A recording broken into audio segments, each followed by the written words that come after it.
And here we are, taking a look. So, another lovely day in Bali, and we're going to be talking about what's happening in Bali. This is the Bali COVID-19 update on my no-name YouTube channel.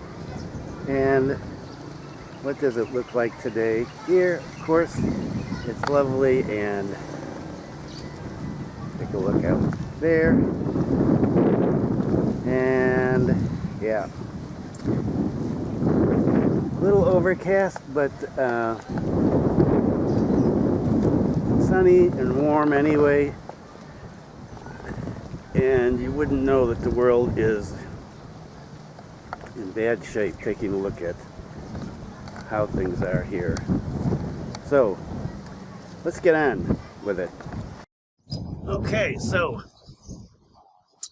welcome back to the my no-name YouTube channel. And like I just said, it's a beautiful day here in Bali. Very quiet. Take a look over at the harbor here, what they call the ex-harbor, and it is empty again. The beaches over to the east, empty. It's quiet, really quiet today. And I'll do a scan over there just so you can see the empty beaches. And so this is an update on the COVID-19 situation in Bali. And at the end, I'm going to show you my new little toy I talked about before. And I had some video clips on a couple of short video clips, time-lapse ones. So I'm going to show you this cool one. And I learned a new little trick on how to do time stamping, which is really easy. And so I'm going to time stamp everything from now on, because sometimes these videos get longer than I wanted, and this way you can just kind of click and go right up to what you actually want to see if you don't want to see some of the things that I'm talking about. And so let's see what's happening here. So we had a big jump yesterday, and you see links to all the sources below. And so we had a big jump of 23 cases. 12 were what they call imported cases from returning migrant workers, and 11 were local transmissions, which led Pak Indra from the task force to say that not everybody is getting with the program still. And I'm going to talk a little bit about how that's happening and show a couple of photos. And so yeah, so we're up to what? What are the numbers today? The numbers are 443 positive cases, 320 recovered, 4 deaths. So we haven't had a death in a long time. Thank goodness. And 119 patients who are active. And in Indonesia as a whole, we've got over 25,000 now. And we're coming up on what the president calls the new normal. And that's actually a term that Prime Minister Abe in Japan is actually using as well. Singapore, they've called it phase 1. So different countries have different names for it, but Asia is getting ready to move slowly, cautiously into another phase. And so let's talk about Bali. What about us getting into a new phase? Are we going to? Well, there's been a lot of talk on social media. Bali has opened up already. I'm not sure where people get this news because there's never any links to anything, but just, oh yeah, well, I know because somebody told me. Bali has opened up already. And in fact, some restaurants, some hotels, homestays, dive operations are advertising that they're open now. But we're not open officially. Schools are still closed. We're still supposed to not travel unnecessarily.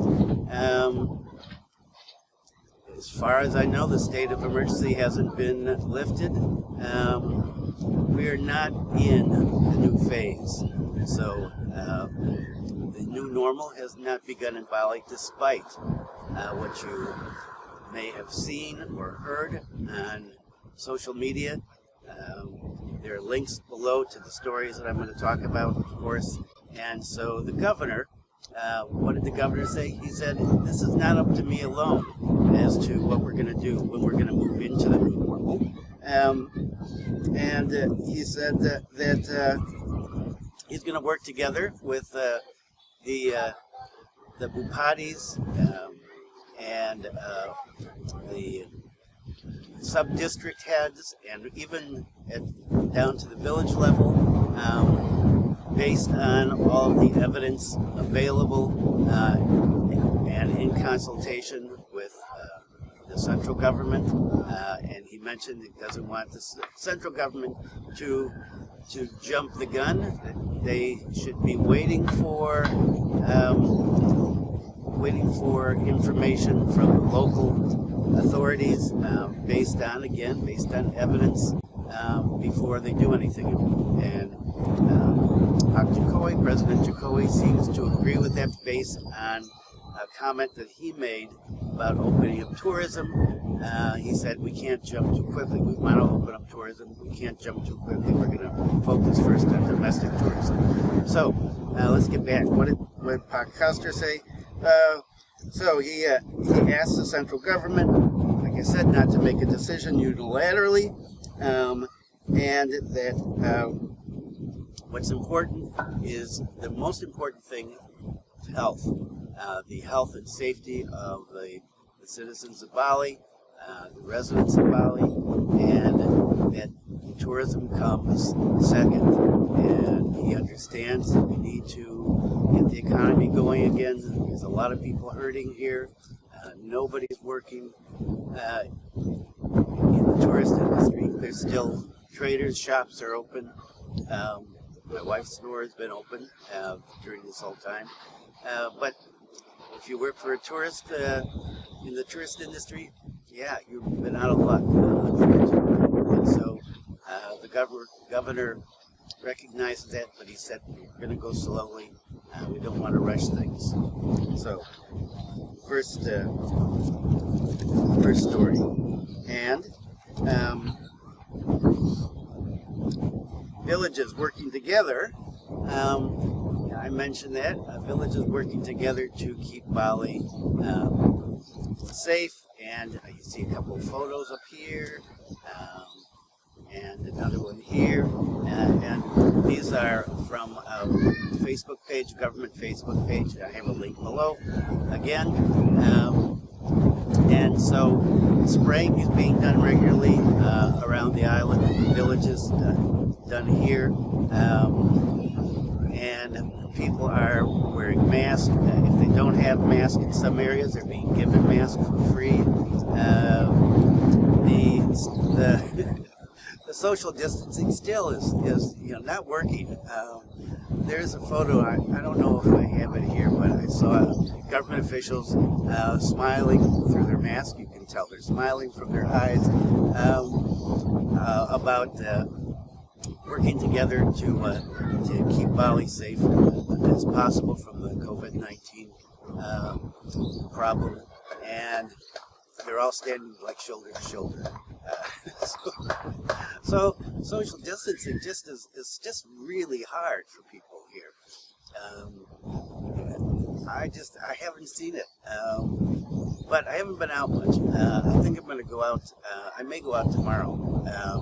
I don't know, but my granddaughter may come back tomorrow, and so if she does, I'll be around here. yeah, the villages are working together, and this is some photographs from Brogan, which is down the coast here. Nice place. I stayed there for a day overnight. Oh, geez, how long ago? 24 years ago? Long time ago. But I like that area of Bali, the far west, and so everybody's working together. And there's photographs of this on the government Facebook page all the time. And so that's great. People are cooperating. They're doing what they can, with the exception of social distancing, of course. Okay, and this is going to be a short one. Next, right. So, right, the end of Ramadan, Lebaran was last week, earlier this week. Yeah, oh yeah. Staying in the house all the time, you lose track of time. People have been worried about people coming back who got out anyway, got out to their villages in Java and coming back and bringing the virus in. And so a report from the Bali Police Traffic Directorate said that since Wednesday of this week, so this is Saturday, May 30th, since Wednesday, 3,882 people have come through the harbor at Gilimanuk from Java, and they've all been, their documents have been checked. They've had to bring proof of a rapid test, a negative rapid test, and this is less, so the number is less than last year, and that was attributed to, yeah, the problems of having to go through formalities to get a test document. Now, of course, a couple of videos ago, if I can find it, I'll put a little link here to it. There were the guys caught selling these documents, these health certificates, over in Gilimanuk. Sometimes, people that are doing illegal things are incredibly stupid. Yeah, let's sell those things right there where there's all these police and government officials. Anyway, so people are coming back. They're being tested, or they're being checked. The temperatures are being checked when they come in, and they have to have these certificates. And so, we're hoping for the best. But we still have returning workers, and so that's still a problem, as the government's noted, that as long as we have people coming in, there's always a possibility, plus what the governor and chairman of the task force have said, people are still not disciplined enough. They need to be more disciplined. So, and that includes us as well, foreigners that are here, right? Whether you like it or not, wear a mask. Don't wander around if you don't have to. I know people think it's cool. Oh, I snuck around and went surfing, or the gym's open, so I'm going to the gym. Well, great, but those kind of places are not supposed to be open